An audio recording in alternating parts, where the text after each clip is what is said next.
All this action from the Super GP is proudly brought to you by Diode and their associate sponsors.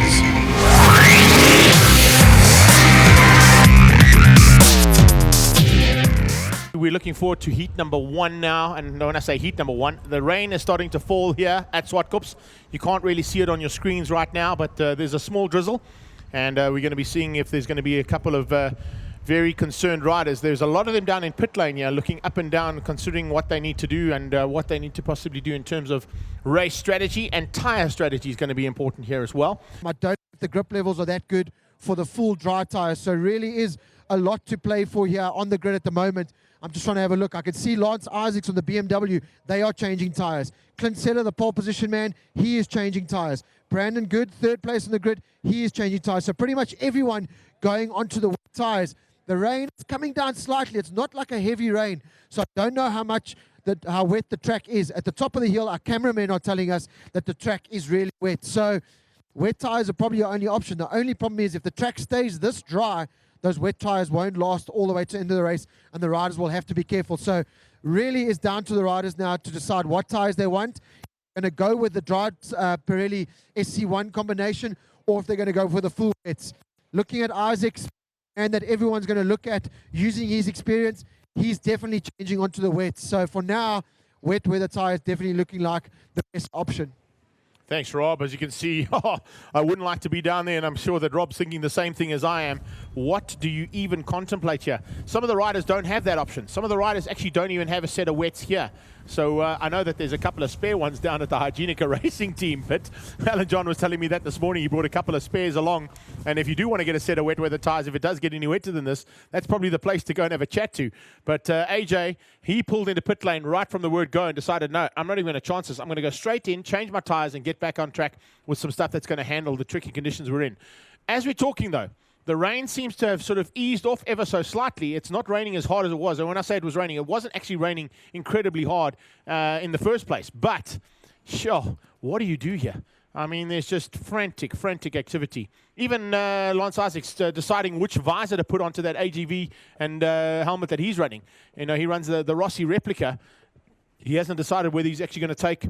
Oh, Kung Fu Panda's in the house. The Kung Fu Panda is in the house, yes, indeed. He's come out as part and parcel of our Diode SuperGP Champions Trophy effort and been around the track. So big welcome to Poe. Kind of missed you there, big guy, but great to have you back again. And part and parcel of the big launch of the Diode SuperGP Champions Trophy. And, of course, the Diode.tv concept here at Zwartkops. Great to have them on board as our naming rights sponsors for this championship. At the front end, now some activity on the My Way Yamaha. So Brad Anastas has eventually decided, hang on a second, we might need to do some changes on the front end of that My Way Yamaha of Clint Seller. Seller under the umbrella, not worried about anything. He's just concentrating on what he needs to do, the job at hand. Isaac's also underneath his Superbets umbrella there, getting a quick photograph with a couple of the fans. Nice to see even get a chance to do some great fan activity there. Second place on the grid is the Superbets BMW bike of Lance Isaacs, the most experienced rider in the field. Lance, a couple of years ago, similar kind of conditions, you managed to put your BMW on the number 1 step of the plate. What is the strategy for these kind of conditions? Because it's not soaking wet and it's not dry either. Yeah, this is actually very difficult right now. The conditions are so changeable. It actually, you don't really know what to do. But I have to say, going out on the sighting lap, we couldn't even accelerate in a straight line. But I'm sure my boys are going to get the Superbets Santon BMW Motorrad S1000RR to perform its duties today. I know this kind of weather actually brings out all the gremlins as far as riders who are daring enough to try to run up front. But you know what? It's going to be a long race, 18 laps. I think we're good. My team's done a great job so far. We pretty much know what to do. I've just got to go there, keep my head down, and stay in the game. You know, I've got to bring home that win for the.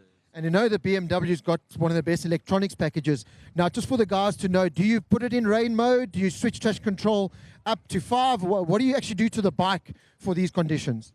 Well, lucky for us, you know, as you say, we've got a little bit of experience in these conditions. So Dean and I have worked on a couple of electronic packages, so I can switch between modes as I wish. So we'll see which is the best one. Okay, well, good luck to Lance and the rest of the guys. It's chaos here on the grid. Everyone changing onto the wet tire now pretty much. The rain is starting to come down a little bit more, but still not wet, completely wet. But it's going to be, like Lance said, who's willing to stick out that little bit more, stick their necks out to go for the race win. Oh, thanks, Rob, for that. And nice little insight there from him. And also a big up to the guys from Near Life for bringing us a little Near Life bar up here to keep the energy going. I'm sure they've given all the energy that they need to the man on pole position to see whether or not he can go and do what he needs to do now. But as you can see, just frantic activity down there on the grid. Even at the back of the grid, there's huge amounts of activity. Front, we've got the Kung Fu Panda hanging tough and waiting to get away and just do one more lap under action. But we've also still got to go to our national anthem as well before we even get anywhere near the start of this race. But who wants to be down on the grid right now after these kind of conditions and what they need to try and maneuver and put some mechanics into some serious predicaments down there. You can see them working hard. The important thing, of course, is that you don't want to rush it and make a mistake and not tighten something or not put something on that should be on. In these kind of conditions, everything must be double-checked, everything must be insured, and everything must be put into place that would have been done in pit lane. But now you're doing it, of course, on the grid. A little bit more pressure on the riders. But as we see, it's Clint Seller, Lance Isaacs, and Brandon Good, the front row. Upton from Magic Mike, and alongside them, Greg Kildenace. Greg Kildenace, of course, taking a victory and looking good down in East London Grand Prix circuit. So can he do another one here at what would probably be his home circuit, if not the one just down the road there at Kyalami? Garrick Flock on the Shop 74 machine. Also a front runner, very much in contention at the start of the race in East London. Ivan van Niekerk is there as well. And the man missing from that second row is, of course, Alan John Fenter, who will be looking to come out from pit lane and restart because he's been able to come into pit lane to do the changes. It's not a bad strategy there from Alan John's team to bring him into the pit lane as opposed to taking him and making him work on the grid. But he will still be able to take up his position because remember, we still have a warm-up lap to go. That'll give the guys an indication as to whether they've gone for the right tyre choice or not, as conditions are getting a little bit worse for wear out on the circuit right now. Rob Portman's joined me here. Just to give you an indication, we got a little Near Life milkshake sent up for us to share. Nice. And a little power bar as well from the Near Life guys. So if you want to grab something. You can see that rain is definitely coming down a little bit harder now, Greg. When I first went onto the grid, spits of rain, but nothing major. Coming back up now, it's coming down. So I think wet weather tyre is the only option to go for. That's what's taking the time here. I spoke to Wally. He said, has been declared a wet race. The guys get 20 minutes to sort themselves out here on the grid. And then they'll have 2 warm-up laps, which is great, so just so they can test the conditions out on circuit. Lance Isaac said it is so slippery out there. So the first couple of laps is all going to be about just staying on. There's no doubt about the way things have got to be done here. And, of course, as soon as we've got all those tyre changes done, we're then going to ask all the riders and everybody around the circuit to be upstanding for our national anthem before we send them off on their warm-up lap for race number 1. You were down there, you were talking about the tricky conditions, and it's just getting worse and worse for us. Thank goodness we don't have to rely on looking out the windows yet today because the windows are just getting worse and worse in terms of visibility. So the screen in front of us is what we're going to rely on. And you can see it's coming down. Yeah. People ask me down now, as I was coming back up, Rob, do you miss racing? With water pouring onto my face and everyone running around like mad down there. Do I miss racing? No, I think do you not. do, Rob. I think there's a very good possibility that you'll miss racing. No, I don't. Not in these conditions. I remember these conditions. It was so tricky, not only for the riders, but for the pit crew, because you can see them running around trying to get everything sorted, and you've got to be so precise. You know, if you don't tighten that bolt properly, you know, there's so many mistakes that could be had. But we've got a lot of top international teams working here. Of course, Noddy van Kroonen with Greg down there on the grid. He's sorting that bike out. And just looking at the qualifying, I was amazed to see the likes of Greg Kildenace down in 6th place on a 101.7. That's how fast these guys are. Dave McFadden, welcome return to him at the Zwartkops circuit. He was down in 12th on a 103.1. So he'll watch out for him coming through the field, because like I was talking to Lance on the grid, that BMW, if one thing it's got is an extremely good electronics package, and that thing will work so well here in these kind of conditions. Like Lance said, they've worked on a couple of settings to put it into rain mode. Remember, you don't want the 200 horsepower available on these bikes. You want about 70% of that, so about 170, 160 horsepower of that. Traction control sparked a little bit. Engine braking is sparked a little bit. So there's so many things that you can do to these bikes in these kind of conditions that'll just help you. And the guys like Lance Isaacs, the experience of Lance Isaacs coming into this race, he would have looked at the weather forecast. He would have seen rain for this weekend. And like he said, with his team, worked on a couple of settings that while he's riding, he he can just flick mode. So if he goes, oh, not really liking this one, touch of a button, he flicks to another one, and he's got another mode activated while he's riding. Yeah, and you can play around with those throughout These the are race. world So superbikes. as it gets better and better, or as it gets worse and worse, you can Exactly. play around with whichever one's going to work for those conditions that they're in. Exactly. Right, we are nearly done with all of the tyre changes, so we're a couple of minutes away from going to our national anthem, and then of course straight into the warm-up lap. And 2 race. warm-up laps, yeah. Oh, 2 warm-up laps is correct. Yeah, Yeah. 2 warm-up laps for the changeable conditions that we've got here. And then we're going to head into race number 1 for round 3 of the DO SuperGP Champions Trophy.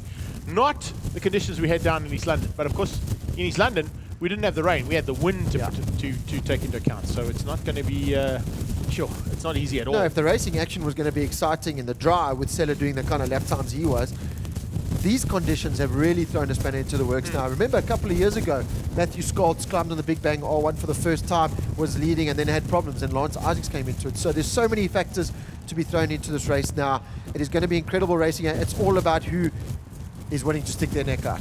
Right, ladies and gents, we're going to ask you to be upstanding, please, if you're on the walls, to remove your caps, to remove your helmets, and be upstanding for our national anthem.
Gentlemen, start your engines.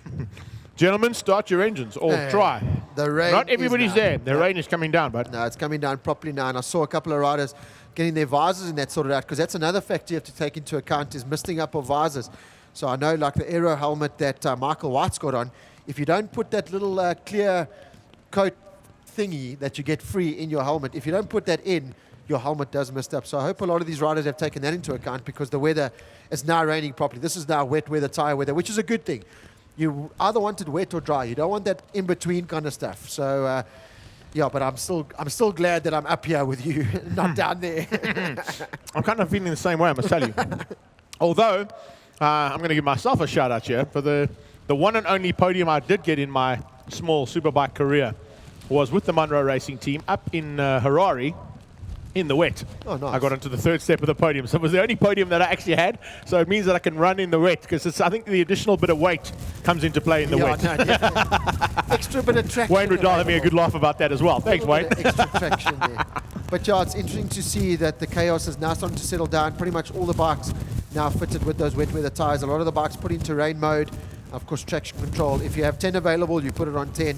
Wheelie control, everything is set up. But the first couple of laps of this race for sure are going to be almost at a snail's pace while the riders just get themselves accustomed to the conditions. And then after that, the guys that feel comfortable are going to start coming to the forefront and putting themselves in contention for the win. So pretty much we've got the front row grid of Sella, Isaacs and Brandon Good, but it's pretty much anyone's race in these conditions.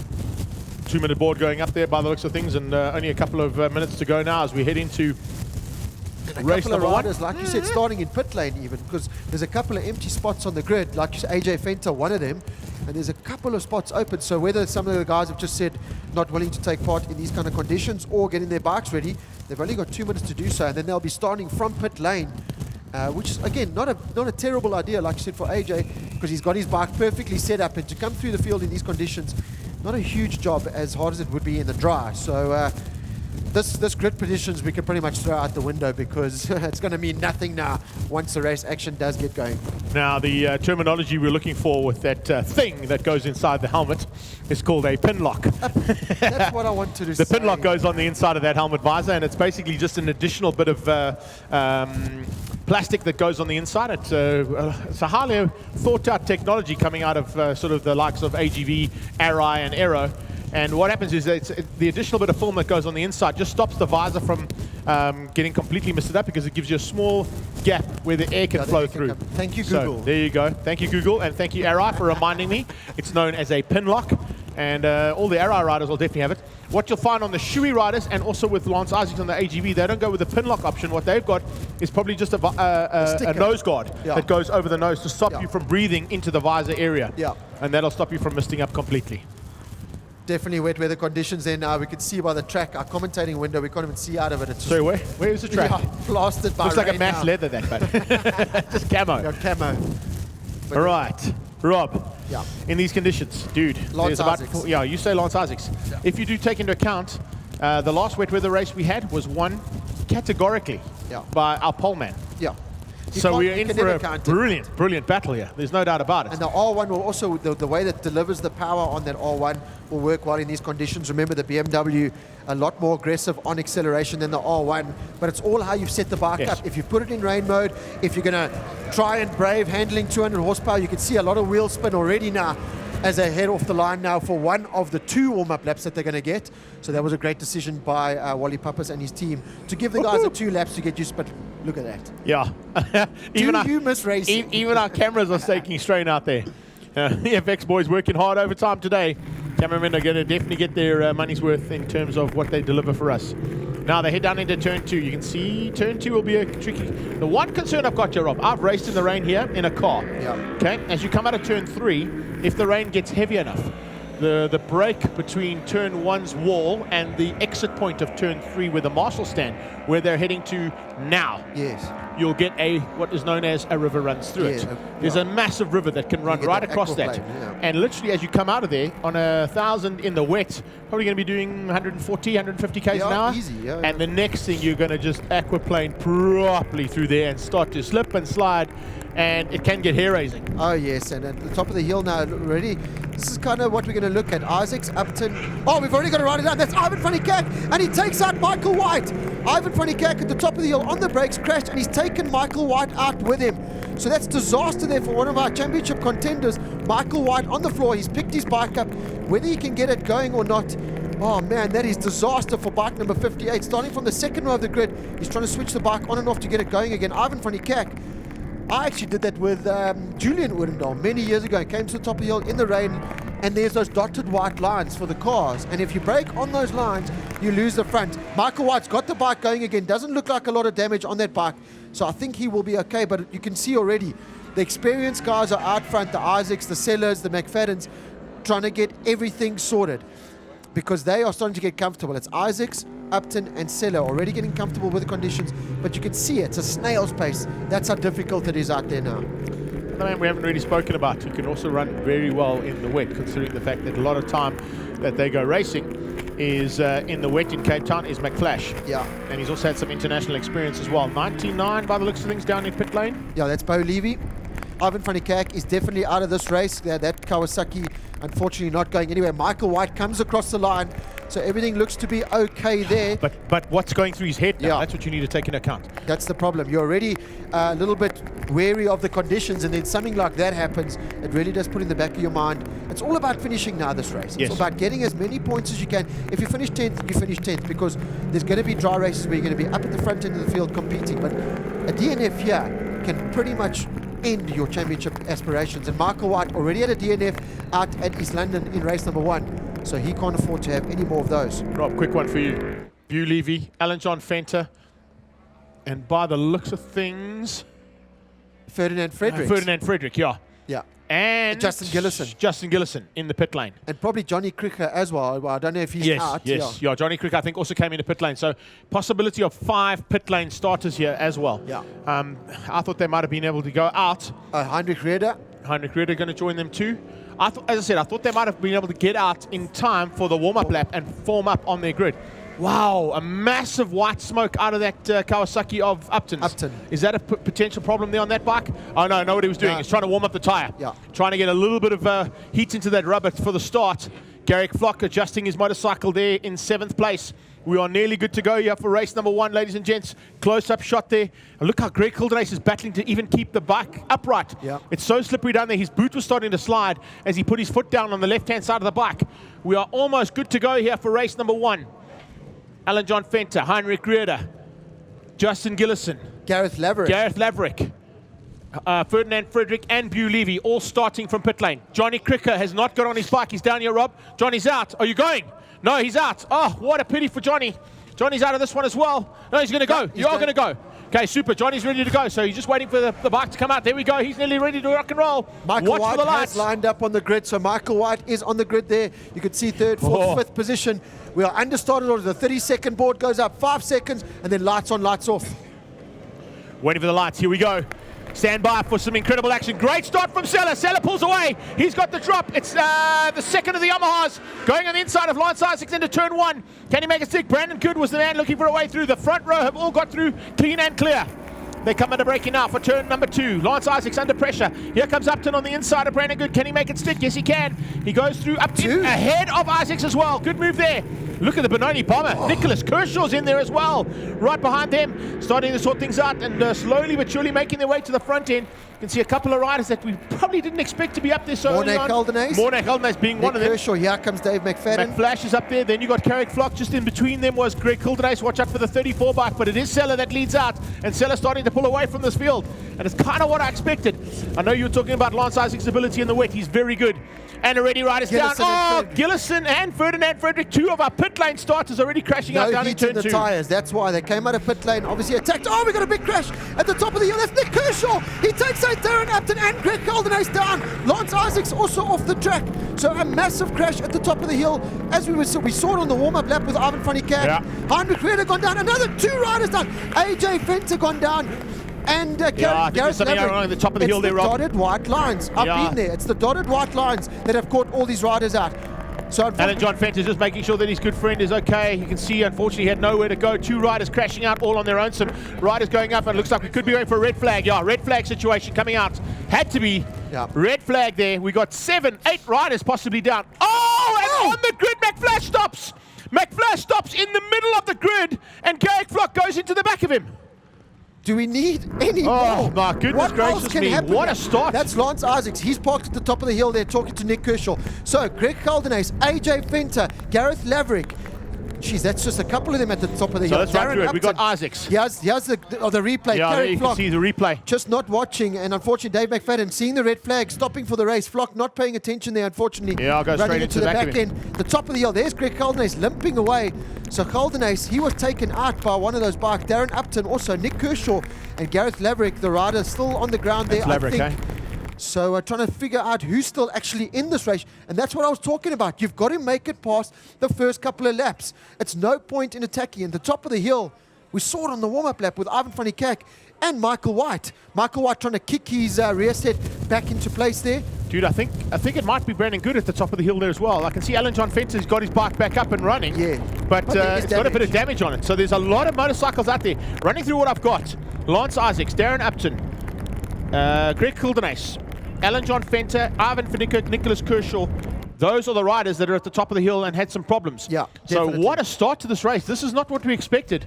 I kind of thought the guys would take it gingerly, but they weren't. There is definitely an issue on the braking markers at the top of the hill there. Yep. And I don't think it's a change of surface that's there, but it's definitely those white lines. Yeah. For the cars, remember for car racing, they have to have that split line because in cars, you're either on the left or the right. So for motorcycle racing, at the top of the hill there, if you're trying to pass someone on the inside, in these wet conditions, you ride on the road. And if you touch a white line in the road in these conditions, what happens? You lose the front. And you can see by those crashes, you go on the top of the hill, You get hit the brakes, you lose the front, and you'll end up skittling other riders. I've done it with. Let's have a look at this replay quickly, Rob, of the big crash. So it's so. But here comes Sela, Brandon Good. No, Brandon Good is Good. up and fine. Yeah, Good was up there. Yeah. But him and Lance Isaacs actually went off the track and stayed out of the trouble because they knew something was going to go wrong. Yeah. As soon as I the think first rider rider that went down, which was Kershaw. Kershaw took out Darren. We look at that's Kershaw's bike. He takes out Darren Upton. Greg Calderes is already down. That forces Lance Isaacs wide. Did very well to miss all that. Now watch this. Upton gets up and starts to run away. Yeah. Then you get a second batch of riders coming in there. That's Heinrich Rede. He's also going to go straight at the top of the hill. Heinrich just carries on straight. There's a rider going down. That is Gareth Laverick. Now watch him take out. He goes under AJ Fenter's bike. AJ, very lucky. That's kind of very similar to what happened with him and Bossoff at Pakisa last year, yeah. where he didn't even know it was coming. Yeah. AJ Fenter was actually watching what was going on here and trying to avoid going into any of the other riders. That, I think, is Gareth Laverick on the ground. For sure. That's on a brand new Yamaha, but he's the one that he scribbled one yesterday. He's the one who landed under AJ Just Fenter. not been a weekend of note for him, eh? Again, it's about that experience, and it's about and you got to feel for the likes of Darren Upton, up in second place, he's already had such a tough start to the season, and then you do nothing wrong and you get taken out. So unfortunately, let's hope Darren Upton, I can't see him back on the grid at the moment. So at the moment... No, I think Upton's out of it, but that bike was a little bit more worse for wear. You can see Heinrich Reeder's run to the front end as well to have a quick check about how things are going to go and what they're going to do. Yeah. Reeder's not happy about the conditions at the top of the hill, and you can see him having a big chat to Trevor White down on the grid as well. But it was declared a wet race, so the guys have got to race. That's the thing. If it was declared a dry race and it started raining, you could change and the guys could have the option of coming in and delay the race. But Wally did declare it a wet race, so the guys have got to start on the wet tyres. ER24 heading up to the top of the hill there to go and assist the riders that are down. I think the most important one there would be Laverick is probably the one to, and Greg Kildenace. Kildenace got up and ran, sort of limped away, but I think he's got a little bit of an injury there. So there's a bit of a concern for both of the Kawasaki and Yamaha riders that went down at the top of the hill. And there you can see ER24 heading to the top of the hill there to get into the tensions that are required there with the two downed riders. Ferdinand Fredericks, he hasn't made it back onto the grid. I can't see him. Justin Gillison has on his Superbets BMW. So those two riders back out, and we're going to have to wait and see McFadden. He's pulled his bike off the grid, so maybe some damage there from Carrick Flock going into the back of him. Just getting info from the COC. They're going to bring all the bikes off, do a quick track clean, and then restart this race in the format that's supposed to happen. So unfortunately, folks, that's what happens with these kind of conditions. We're into... we're going to have to do a restart completely of this race and give the guys a chance to get everything sorted out. Have a quick look at motorcycles that could potentially be damaged. It's not a bad call there from the COC. No, for sure. And give us a chance just to get everything clean and clear. So all the bikes are coming off track right now. You'll see them being removed down into the pit gate here at the start-finish line. I'd love to... In fact, you know what I'm going to do, Rob? Do me a favor. Leave your headphones, get down there and go and grab us a little bit of insight as to what's happening with the riders, what the conditions are like. Go and find out from some of the guys, particularly the guys who potentially went down. Grab AJ and those kind of riders and see what we can get in terms of what's happening out there, what the conditions are like, and what was Garrick Flock thinking about, please? Take us through. I know you started from pit lane, but guys just skittling at the top of the hill. We in pit lane on the thinking we can make a bit of time, you know, while the anthem and that's playing and enjoying the race. They delayed the time so the guys could change the tires. I didn't get my 2 laps going out pit lane, and then the first lap it was slippery. I got up the hill, I hit the brakes, I saw the yellow flags, I knew it was.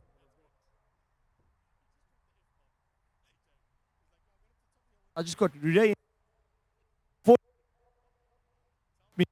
I ran up to him and he looks really. That's right.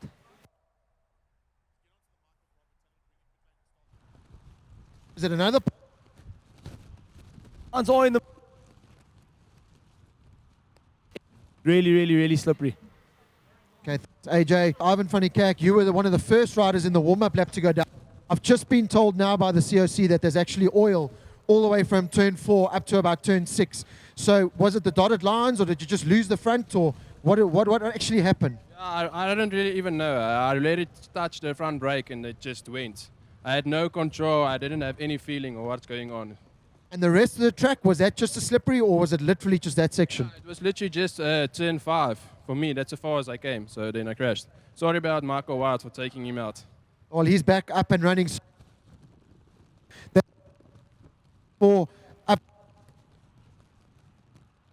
if we can get racing going. All right, so ladies and gents, unfortunately, and that's worldwide on Facebook and social media as well. Unfortunately, as you can see with the tricky conditions we've got, and we've just been told there's been a little bit of oil drop between turn 4 and 5, we do have a race day suspended until further notice.